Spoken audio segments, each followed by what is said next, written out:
Olá, boa noite. Sejam bem-vindos mais uma vez ao programa News 5.1. Sextou, né? Edição de sexta-feira.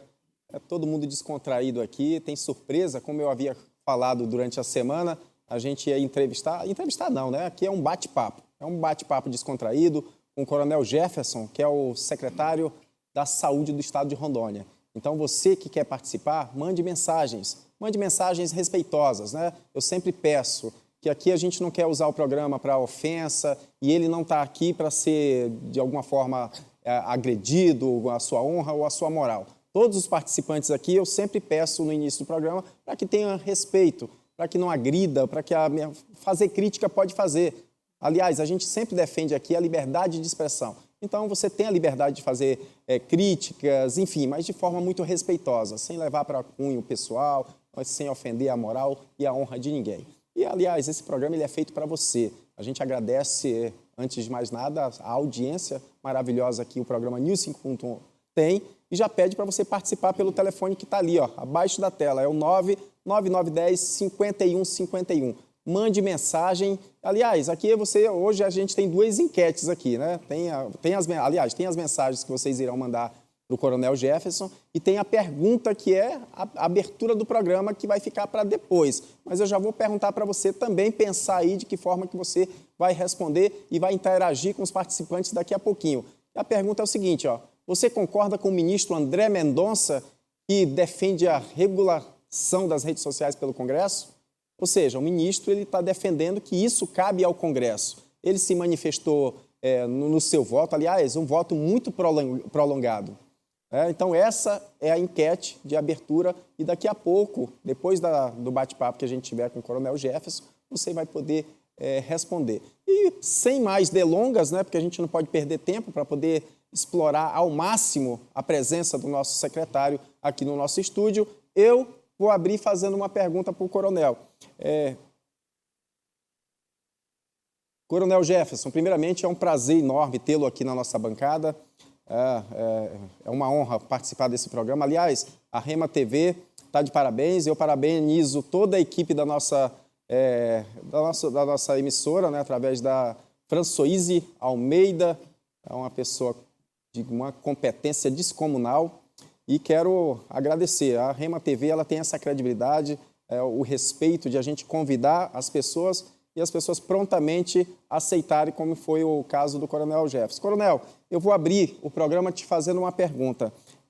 Há pouco tempo atrás, está tendo uma certa animosidade, principalmente com os profissionais da saúde, no que diz respeito à privatização da saúde, que seria iria terceirizar, passar para uma empresa que iria cuidar do João Paulo II, da AME, daquele que era o Regina Passes, não é isso? Iria passar para uma empresa. E isso causou uma animosidade, um descontentamento, principalmente por parte dos profissionais da saúde.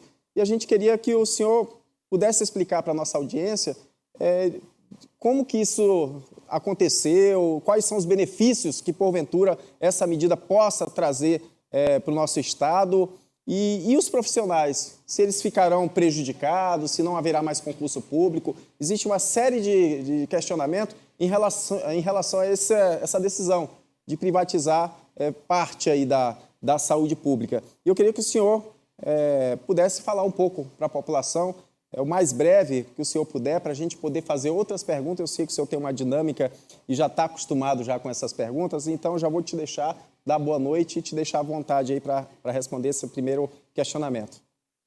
Boa noite a todos nossos telespectadores, né? Primeiro, grata satisfação de retornar aqui novamente à Rema, que está sentada aqui nesse seu programa, um programa de muita audiência. Dizer que, para encurtar logo, você tem pouco tempo ali, primeiro que não há a figura de privatização conforme muita gente fala, né? O que nós estamos buscando é uma descentralização dessa gestão através de uma unificação de processos. Lá naquela unidade do João Paulo, nós temos 92 processos terceirizados que fazem com que aquela unidade funcione. E te digo mais, o João Paulo não funciona sem a terceirização. E hoje nós temos 92 contratos terceirizados lá. entre serviços médicos, alta e média complexidade terceirizada. O que nós estamos querendo, imagina você ter 92 prestadores e você unificar em apenas um único gerente. Um único gerente que você consiga colocar metas quantitativas, qualitativas e ele possa resolver esse trabalho. Nós temos 2 cases de sucesso já e qual nós estamos trabalhando, evoluindo isso.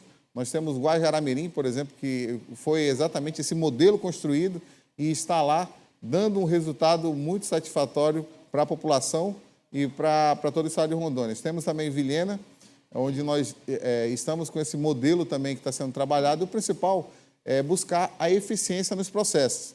Para vocês terem uma noção, Guajará-Mirim, que é um hospital pequeno, que trabalha com média complexidade, o governador vai colocar alta complexidade lá muito em breve, mas dentro desse contexto de média complexidade, nós fizemos esse mês agora 400 cirurgias diretas, né, buscando toda a população ao redor para se fazer. Então, o processo, vale salientar, esse processo não é exclusivo do estado de Rondônia, pelo contrário, nós somos o único estado que ainda trabalha nesse modelo ainda burocrata, esse modelo centralizador, que quem sai prejudicado é a população. Muito bem. Só uma perguntinha rápida, Coronel. Isso daí, em termos de custo, ficará melhor para o Estado? O Estado irá economizar? Como é que fica essa questão? Olha, o processo, ele rodou, acho que todo mundo acompanhou, o processo ele rodou. O custo hoje, e é importante a tua pergunta, porque a mídia sensacionalista, né, ela lançou 500 milhões de reais. Hoje eu gasto 570 milhões de reais dentro do João Paulo. Né? E quando nós lançamos o processo, e isso é um valor anual, tá? Quando nós lançamos o processo, as empresas do Brasil vieram aqui, brigaram, e o valor saiu por 380. Então, eu tive uma economia aí praticamente de 200 milhões de reais, que dentro do processo da empresa que ganhou, foi uma empresa da Bahia, mas o nosso governador, sabiamente, junto com o Tribunal de Contas, eles acharam por bem dar uma melhorada no processo, melhorar o edital e relançar essa proposta. Então, só nesse modelo, a empresa estava disposta a vir trabalhar, fazer essa gestão, e eu aproveito para responder também a situação dos profissionais. Os nossos profissionais continuarão no serviço e também os nossos profissionais, a situação que você citou sobre concursos, eles irão acontecer, mas irão acontecer depois dessa reorganização da porta de entrada das nossas unidades. Muito bem.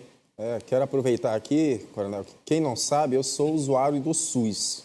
Eu não tenho plano de saúde, meu plano de saúde é o SUS. E recentemente, eu fui fazer os exames lá na Oswaldo Cruz e eu fiquei impressionado com o equipamento que tem. Eu acredito que não existe equipamento de laboratório muito mais moderno no estado de Rondônia do que tem lá naquela unidade, né? Então, realmente está de parabéns. Eu fiz o exame, acho que 10 horas da manhã, quando foi 2 horas da tarde, já estava no seu celular.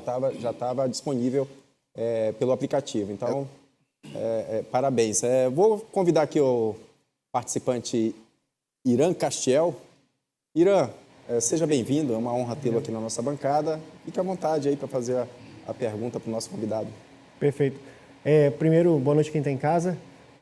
Bom tê-los conosco aqui nessa audiência magnânima que é o News 5.1. Secretário? Opa! Coronel Jefferson, a gente sabe que Rondônia tem uma característica muito importante, que é lamentável, mas nós temos menos de 10% de saneamento básico e, agregado a isso, nós temos também as queimadas que são periódicas. E isso tem inflado há anos e anos e anos toda, né, a rede hospitalar, né, e de saúde do Estado. Como que a CESAL, né, o Estado de Rondônia, tem implementado medidas para mitigar, né, no primeiro momento, a questão do saneamento básico, né, que a gente tem aí a proliferação de mosquitos, né, doenças tropicais, e no segundo momento também, e que agrava mais ainda agora, a partir de agosto, as queimadas. Como a gente tem conseguido combater isso? Cara, muito importante essa tua pergunta. E os países da Ásia, rapidinho aqui, quando eles partiram agora em 50 anos, se tornaram referência, né, mundial aí, né, em tratamento de saúde. Uma das primeiras coisas que eles começaram a trabalhar foi a parte do esgotamento sanitário, para depois trabalhar a parte de de atenção primária e depois alta complexidade. Em relação ao que você falou, por exemplo, você citou sobre as queimadas, mitigações de situações. Nós trouxemos aqui, a gente não viu muita coisa, isso é até um pecado nosso também, de apresentar isso nas mídias, nós tivemos poucas divulgações, mas nós trouxemos a Organização Pan-Americana de Saúde aqui, no encontro lá na fronteira com Guajará-Mirim, para justamente trabalhar processos, justamente para mitigar já o próximo ano de 2026. Porque o ano de 2025, com a queimada e com a seca, nós tivemos sérios problemas de levar a saúde, e eu estou falando aqui como secretário de Estado, de levar a saúde lá na ponta, que às vezes nem é minha responsabilidade. Sim. Mas o Estado, como tem uma força maior de atuação, com barco, com aeronave, né, para levar esse medicamento, por exemplo, lá na ponta, lá na tribo, lá em Guajará-Mirim, a gente somou, junto com a Organização Pan-Americana de Saúde, eu fui em Brasília, pedi essa parceria, porque a Organização Pan-Americana tem já uma equipe muito grande que pode, através desse termo de cooperação, formar as pessoas aqui para a gente mitigar essas situações. Nós colocamos lá a Gevisa, colocamos as secretarias municipais da região de fronteira, colocamos o nosso staff como secretaria, algumas secretarias nossas, o Conselho de Saúde, justamente para que a gente possa ter 2026, diminuir os problemas que nós tivemos. Por quê? Eu vou dar um exemplo. Eu fui com aeronave para ajudar em resgate e com a minha equipe e atuação da equipe médica lá em Guajará-Mirim, por exemplo, eu não consegui voar para levar atendimento lá porque a fumaça não deixava. Eu não consegui ir pelo rio porque o rio estava seco. Então, a ideia de montar plano de ações para que 2026, porque você sabe que esse problema climático ele vai perdurar aí por um bom tempo. Sim. Então, criar soluções para que a gente possa levar assistência a essa população. Só complementando, Ricardo, rapidamente. E com relação ao saneamento básico, que é muito deficitário, né, no nosso estado, como a Secretaria tem feito, então, essa mitigação, né? Porque a proliferação de mosquitos, enfim, de doenças tropicais é grandiosa aqui e isso infla bastante, né? Aliás, só antes de o Coronel responder, eu só quero complementar o que tu está falando. Coronel, como é que tu vê a atuação dos municípios? Porque a gente sabe que a atenção primária, a responsabilidade é do município. Como que o município tem ajudado? Porque se o município não faz a sua parte, a gente vai ter aí demandas infindáveis. Como que sobrecarrega o Estado. Exatamente, né? Sobrecarrega o Estado. Como que você tem acompanhado aí os municípios do Estado de Rondônia? Eles estão fazendo sua parte ou estão deixando a desejar? Olha, a gente tem trabalhado em conjunto, junto com nossos 52 municípios. É importante essa tua pergunta, até porque você já conhece, tem gente da saúde aí na família, mas a gente vem trabalhando há uma dificuldade muito grande, por exemplo, Ricardo, de levar medicamentos básicos. E, assim, às vezes não é a culpa do município, nem a culpa do gestor. Todo esse processo que você tem de compra, ele é um tanto burocrático e nessa virada das prefeituras, até que você consiga montar equipe e se aprofundar, nós já perdemos 6 meses praticamente e a gente tem um processo muito devagar e moroso, né? Uma licitação hoje para você comprar em qualquer órgão público, você não consegue fazer, talvez, aí em 6 meses. Então, você comprar esse medicamento, que muitas das vezes, quando você compra, por exemplo, uma cidade, vamos colocar aqui, Pimenteiras, cidade pequena, uma Cerejeiras da vida, o fornecedor não quer fornecer o medicamento porque ele prefere vender em grande escala. Então, aí você tem um município refém desse modelo de compra. Uma das situações que nós estamos ajustando para que isso aconteça são os consórcios. Os consórcios, você juntar todos os outros municípios, aumentar a escala de compra para que você consiga ter realmente as atas de consórcio para que você possa ter esse medicamento, que isso vai fazer total diferença na hora do atendimento. Então, os municípios eles vêm trabalhando, isso a região amazônica, nós temos apresentado isso, eu como membro do CONAS, agora do Conselho Nacional de Saúde, que fazer saúde na região amazônica é diferente de fazer saúde na região sul, onde você vai na esquina ali, você tem todos os fornecedores.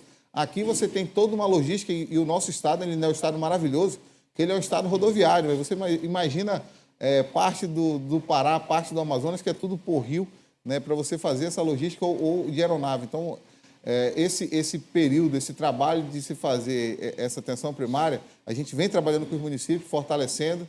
Inclusive, os nossos municípios foram referência, agora estão indo para Minas Gerais apresentar projetos que foram discutidos aqui e serão referência no Brasil. Obrigado. Alexandre Porto, agora vai ser de ex-secretário da Saúde Municipal para atual secretário do Estado. Alexandre Porto, seja bem-vindo. Boa noite aí, fique à vontade aí para fazer a sua pergunta. Boa noite, Ricardo. Prazer estar aqui mais uma vez. Boa noite, Irã. Boa noite, Carrati. Boa noite especial ao nosso secretário estadual da Saúde, a você que está na sua casa, no seu trabalho, nos vendo, e a nossa produção que sempre nos atende bem. Não dá para comparar. Eu permaneci por 8 meses na Secretaria Municipal. O coronel já está aí há 2 anos e meio, né, à frente do Estado, que é uma amplitude muito maior. É uma das secretarias que mais servidores tem e que funciona 24 horas por dia. Essa é a verdade, né? Às vezes você compara as secretarias, você acaba sendo injusto porque a saúde não para. É de segunda a domingo, de 1º de janeiro a 31 de dezembro. Então, parabenizar o coronel pela coragem. Acho que é uma secretaria que requer muita coragem, muita dedicação. E com relação à pergunta, coronel, o senhor, na sua manifestação inicial, comentou sobre o João Paulo. O governo do Estado, inicialmente, tinha um plano de construir um novo hospital, sistema BTS, que teve uma licitação que foi lançada na Bolsa de Valores, em São Paulo, inclusive, iniciou, né, de maneira muito superficial, por algumas questões aí que o senhor até pode esclarecer, acabou não evoluindo, né, o contrato foi rompido. Aí se falou em adquirir um hospital privado aqui na capital. Daqui a pouco o preço vai de um patamar para outro, e o governador, me recordo numa entrevista dele, chegou até a dizer que não iria adquirir mais por conta de um valor que inflacionou. E hoje, como é que está o Estado nesse sentido? Tem alguma perspectiva de uma nova aquisição? Como é que o Estado está fazendo? A gente sabe que o João Paulo é um hospital com uma estrutura fantástica, servidores briosos, valorosos, mas que o tamanho dele ele já não comporta mais a demanda, né, que nós temos aqui. Quer dizer, tem algum plano? Como é que a CESAL está tratando? E obrigado por o senhor estar aqui com a gente hoje, né? Não, tem sim. O plano do BTS, muito bem colocado, ele foi, até comparado com o fora ali, seria a solução muito viável ali. Nós tivemos 2 empresas, né? A primeira que ganhou, assinou o contrato, a segunda foi a OP Health, que ganhou também, uma empresa grande, multinacional, ficou em stand-by, mas a primeira empresa que ganhou realmente, assim que eu assumi, 2 meses, foi 2 anos depois que eles assinaram o contrato, eu assumi a secretaria, e aí eu coloquei para cima para que nós pudéssemos assinar esse contrato. E depois que a gente assinar, não, colocar o contrato para começar a obra. Que até então, quando eu assumi, só estava no papel e a obra não tinha começado. A partir que começou, eu comecei a fazer a cobrança, aproveitando o cronograma físico e financeiro da obra, a gente viu que a obra não andava. Né? Não andava, nós começamos a notificar, agradeço à Secretaria de Obras, que me ajudou muito nesse cenário. Né? Na época, o próprio secretário Elias estava na frente da secretaria, a gente montou uma comissão, começamos a fazer essa primeira análise, embora fosse uma obra privada, o BTS é uma obra privada totalmente, né, voltada, mas aí nós estamos em frente a um projeto, um dos maiores projetos de infraestrutura do Estado moderno ali, né, que é esse hospital. E a gente não poderia perder tempo. E nesse sentido a gente viu que a obra não estava andando, a gente partiu para uma conciliação no primeiro momento, sentamos na mesa todos os sócios e a gestão, e notificamos que nós íamos partir para o cancelamento do contrato. E aí nós focamos na parte jurídica, isso demorou aí praticamente 6 meses, até que a gente conseguisse, através de uma mediação, cancelar. Após o cancelamento, cancelou a primeira empresa, tentamos buscar a segunda e lançamos novamente o BTS. Uma empresa ganhou aqui, local, ganhou o projeto para construir um hospital, até aproveitando instalações já construídas aqui. Porém, na fase de habilitação, não apresentou documentação. Nós retornamos, esse processo ele foi para a PGE, nós acionamos, porque junto com esse processo que o senhor falou muito bem do BTS, nós também licitamos lá na Bolsa de Valores a operação, que é justamente todo esse contrato que nós estamos fazendo hoje, Ricardo, com o João Paulo, nós já fizemos isso lá atrás, né, na Bolsa de Valores. Então, nós queremos aproveitar todo esse contexto aí do edital para ver se aparece alguém local, uma obra de 300 milhões, mais ou menos, para que a gente possa evoluir com o BTS, mas eu, pelo menos, veio a situação da compra, comprar ou preparar uma unidade para fazer o primeiro módulo que era do João Paulo, naquele momento. Porque o primeiro módulo hoje do João Paulo, no modelo que nós estamos trabalhando com descentralização de cirurgias, né? E também situação de giro de leito com retaguarda no Santa Marcelina, no próprio Hospital Regina Passes e no HB, um único módulo ali de 200 leitos, a gente consegue solucionar essas cirurgias que estão paradas e principalmente a urgência e emergência do Estado. É tranquilo para a gente. Luiz Carrati, boa noite, seja bem-vindo. Luiz, que ontem estava aqui apresentando, não pôde vir, e deu conta do recado, viu, Carrati? Obrigado aí por sempre estar cobrindo aí aqui na Rema. E agora fique à vontade para fazer a pergunta aí para o coronel. Obrigado, Ricardo. É um grande privilégio estar aqui com vocês na bancada, essa equipe abençoada, maravilhosa da Rema TV. Ao senhor e a senhora que está do outro lado, muito, muito bem-vindo, muito boa noite. Hoje sextou, né? Sexta-feira. E o privilégio de estar aqui com o secretário Jefferson, um cara do bem. E hoje, não para ser sabatinado, né? Mas para a gente trazer um pouco mais de informações sobre a saúde do nosso estado, sobre Porto Velho. E minha pergunta, secretário Jefferson, ela é muito simples. Eu sou filho de Guajará-Mirim, nascido lá na Pérola do Mamoré. Vim para cá, eu tinha 19 anos. E Guajará-Mirim sofreu a vida toda, né, com a parte da saúde básica. Eu sei porque morei lá durante 19 anos. E mais 19 anos se passaram para que o hospital fosse construído, a qual inaugurou há pouco tempo. Foram quase 14 anos aí de espera.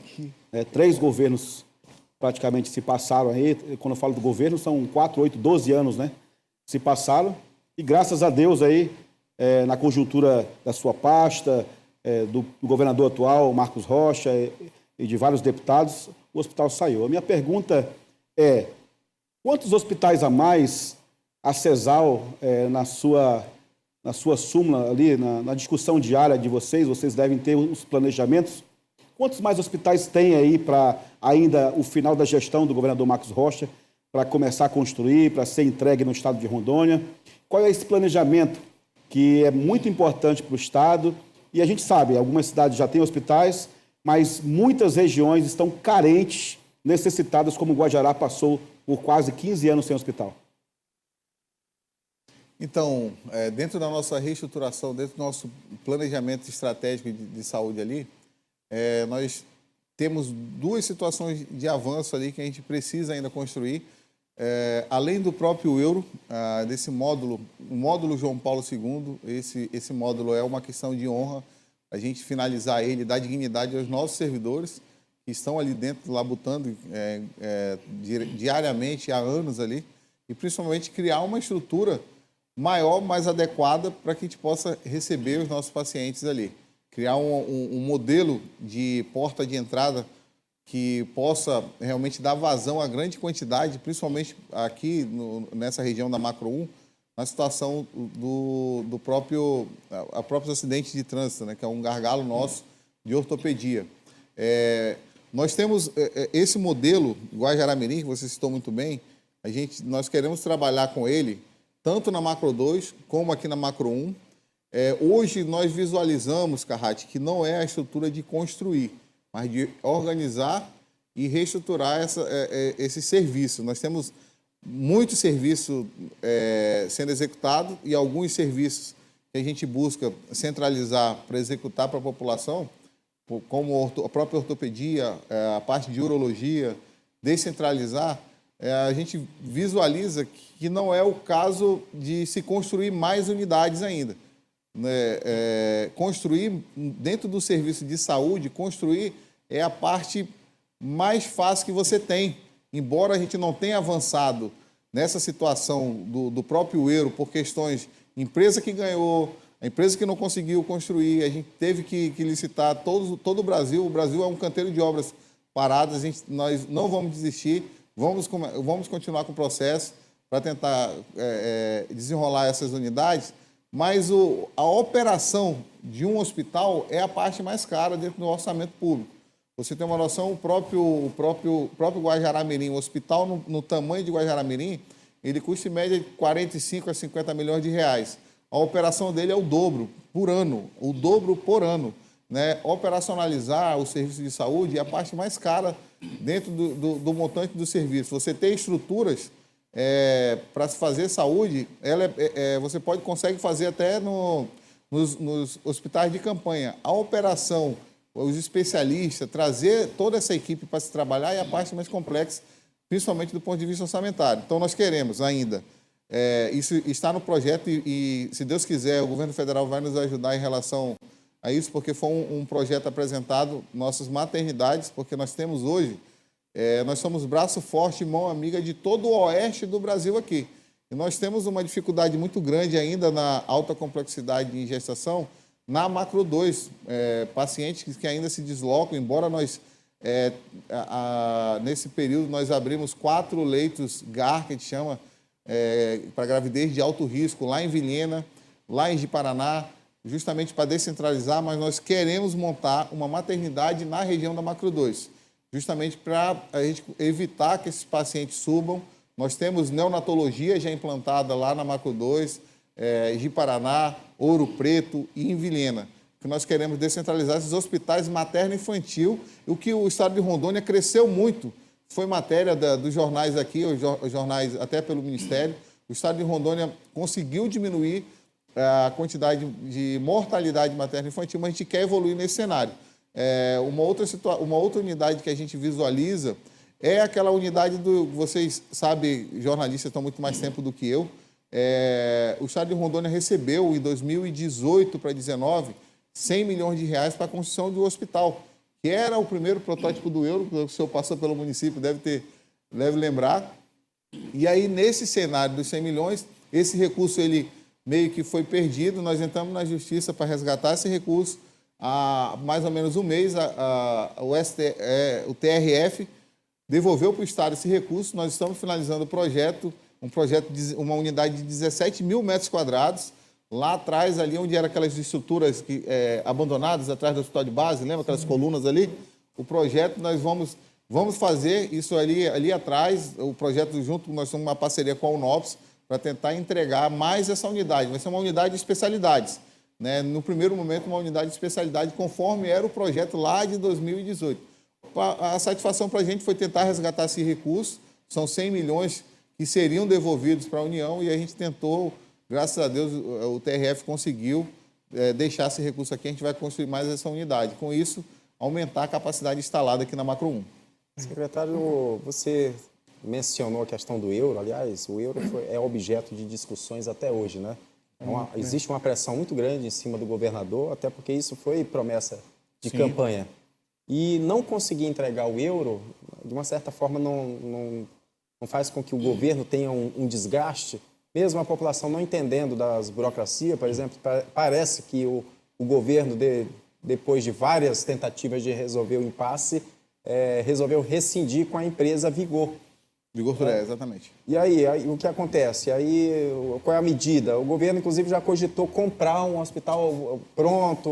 Existe esse tipo de negociação? Qual a medida mais próxima para o governo aí poder resolver esse impasse? Sem dúvida nenhuma, comprar o hospital seria uma opção muito boa para a gente. E, inclusive, era uma opção que mais me enchia os olhos, porque nós já tinha conversado com o próprio Tribunal de Contas, nós iríamos aproveitar aquele recurso, Ricardo, que foi doado pelo Tribunal de Contas para a construção do hospital. Nós, com essa compra no hospital, por exemplo, na época que nós estávamos pesquisando, que era o hospital, o 9 de julho, o 9 de julho ele se encaixa exatamente no perfil do primeiro bloco do BTS, que era um hospital de mais ou menos 120 leitos, com toda a estrutura de UTI, hemodinâmica, de toda aquela situação que hoje tem dentro do Hospital João Paulo II. Faria o papel da urgência e emergência do primeiro bloco da entrega do euro. Muito bem. Dá tempo, produção? Tem mensagens aí, tem muita gente mandando mensagem, secretário. Então, se prepare aí. Dá tempo ou fica para o próximo bloco?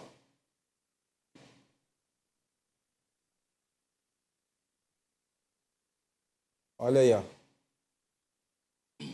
como estão os trâmites? A primeira pergunta ali, ó, Coronel. Como estão os trâmites para a compra do hospital e desativação do João Paulo II? Essa pergunta do João Paulo tem sido frequente por conta do noticiário que a gente teve de forma muito negativa do Hospital João Paulo II ter sido colocado no cenário nacional aí como o pior hospital do Brasil. Dentre as Acho capitais. que o secretário já até pincelou muito bem sobre essa pergunta aí, mas se quiser acrescentar alguma coisa, secretário. Eu até acrescento, e sobre essa fala do pior hospital do Brasil, eu fico muito tranquilo, porque eu conheço os meus servidores que estão ali dentro. Eu afirmo, pode ser uma das piores em infraestrutura, e que não é também. A gente tem hospitais ainda em condições bem piores, mas o João Paulo II, eu recebi aeronaves aqui, daqui da região do oeste do Brasil, trazendo gente para cá, agora recente isso, Ricardo, inclusive com ligação. O SUS ele é universal, eu posso receber em todos os lugares. Pessoas trazendo, por exemplo, lá do sul do Pará, lá de Itaituba, do Amazonas, aqui, se não me engano, foi Tefé, trazendo pessoas de UTI aérea, porque lá não tinha e a fila estava gigante, vieram para cá, para o João Paulo, e eu lembro muito bem.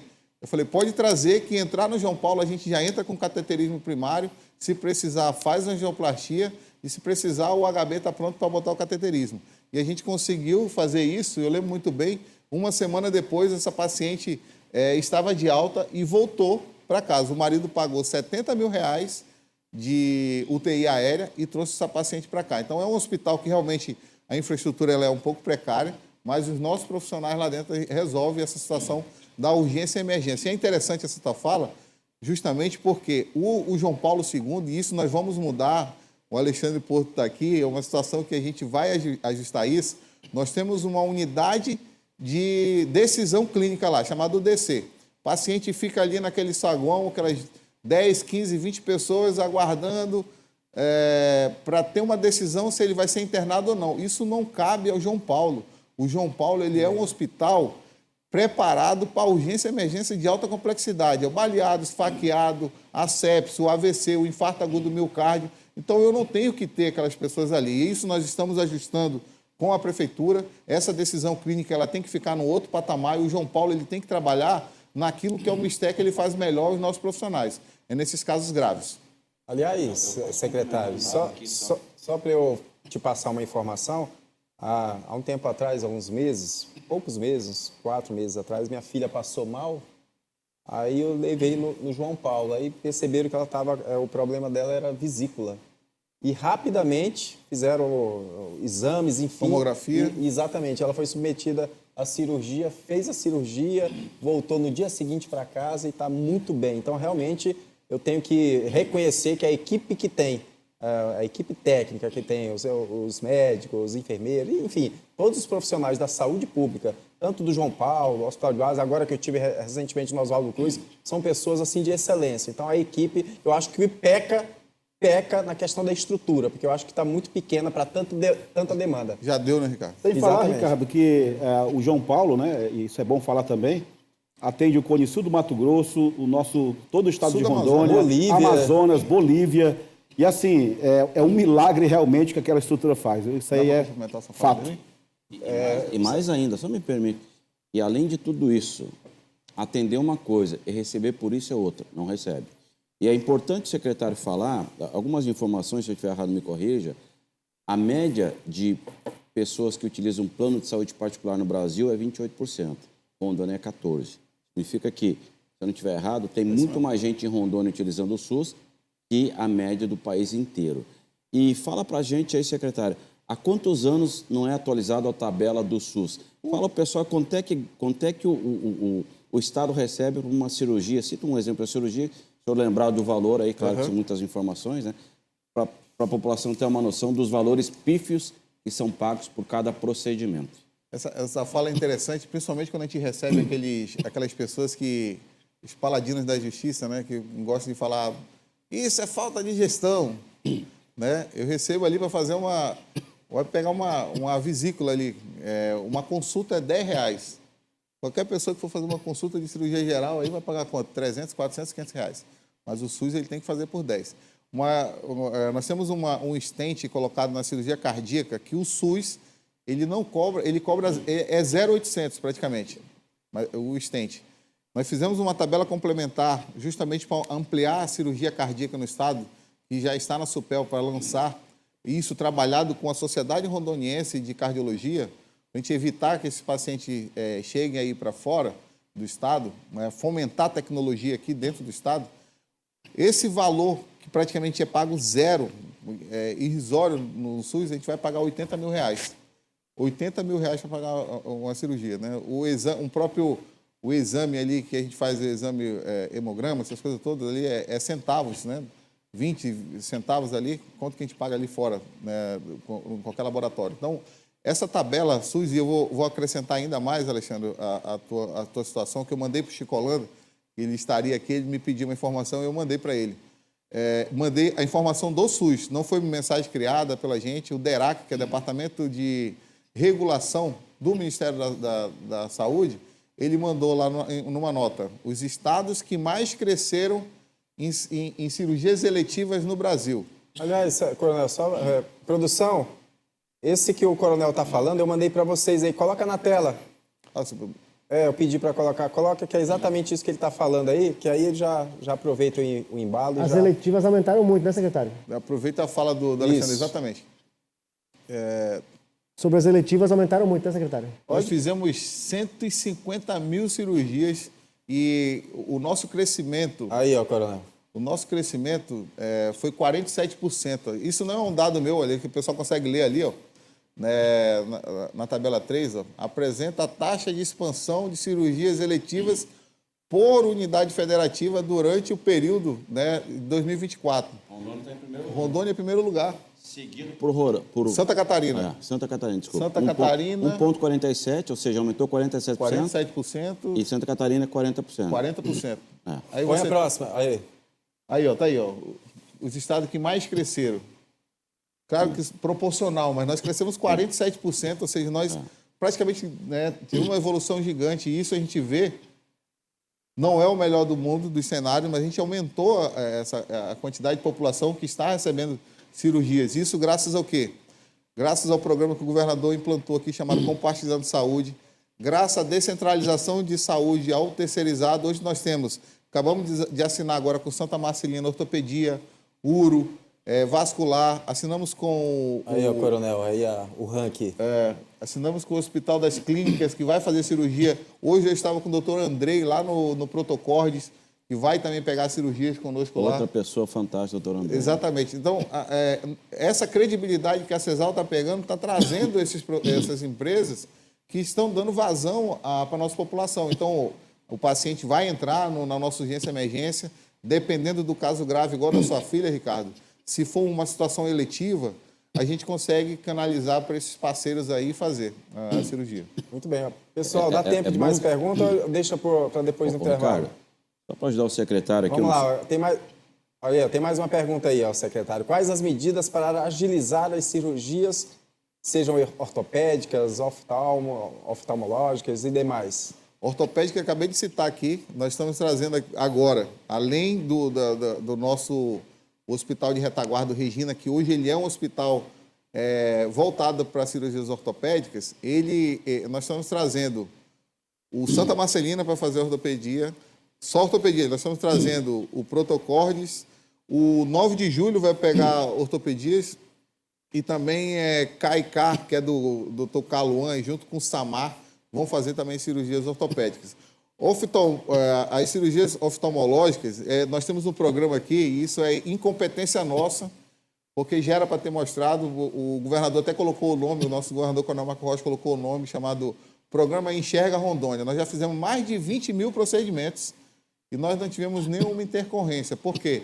Nós fizemos credenciamento, e aqui nós temos o Hospital Veloso, através da Clínica Sol, que é credenciado na Macro 1 aqui em Porto Velho, fazendo cirurgia, pterígio, catarata, estrabismo, vitrectomia, toda a parte voltada para o globo ocular, descentralizado. Nós fazemos esse atendimento na POC, se for um caso de alta complexidade, é feito lá. Então, o governador nos colocou só para a oftalmologia algo em torno de 60 milhões, para as cirurgias ortopédicas e gerais, algo em torno de 85 milhões. 55 milhões na Macro 1 e 30 milhões para macro 2. Então, isso vai dar um volume de cirurgia. Nós queremos bater aquele 47% ali. Nós queremos, para 2025, passar dos 47% e continuar sendo referência no Brasil. Deixa eu fazer um complemento, eu não sou advogado de Coloca defesa. mais coronel. uma aí, pergunta, enquanto Eu não sou advogado de defesa, mas até para deixar claro que quando se fala vamos contratar o hospital privado, dá a impressão que está gastando demais.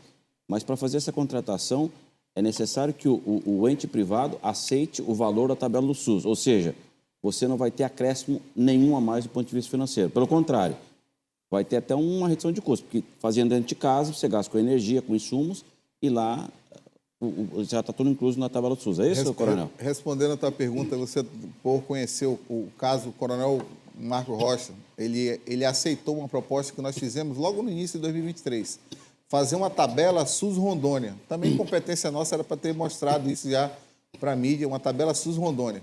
O que nós fizemos? O SUS ele é irrisório.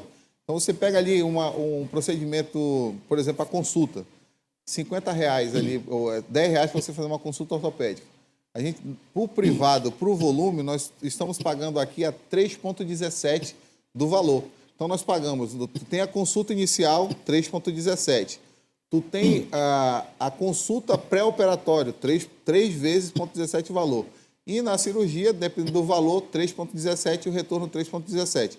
Quando você soma todo esse montante nessa tabela SUS Rondônia, aqui do estado, você consegue ter um valor que, pelo volume, dá uma atração para que o privado venha.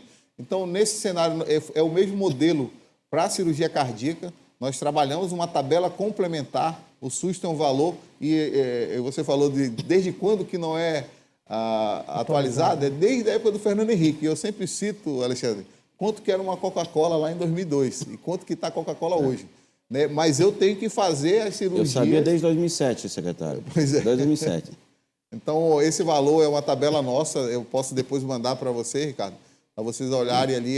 Esse modelo, inclusive, nós apresentamos em Brasília, e o São Paulo veio, na sequência, São Paulo apresentou... Eu tenho um recurso limitado, mas imagina o PIB de São Paulo. São Paulo veio, Alexandre, já colocou, sabe quantas vezes? 9 vezes a tabela SUS. Eu me segurei no 3,1, já me ajuda muito e está dando essa vazão na quantidade de cirurgias. Olha, mais uma pergunta ali, secretário. Acho que dá tempo. Em quais cidades pretendem... já falou, né? Mas acho que se quiser acrescentar alguma coisa, em quais cidades pretendem construir hospitais a exemplo de Guajará-Mirim? Tem mais alguma cidade aí que tem essa previsão? Hoje assim, para organizar a saúde do estado de Rondônia, a gente não precisa, de fato, construir mais unidades hospitalares. O que a gente precisa é organizar dentro de algumas unidades primárias, regionalizar e colocar capacidade instalada dentro daquelas unidades ali para que a gente possa receber a população tranquila ali para fazer seus atendimentos.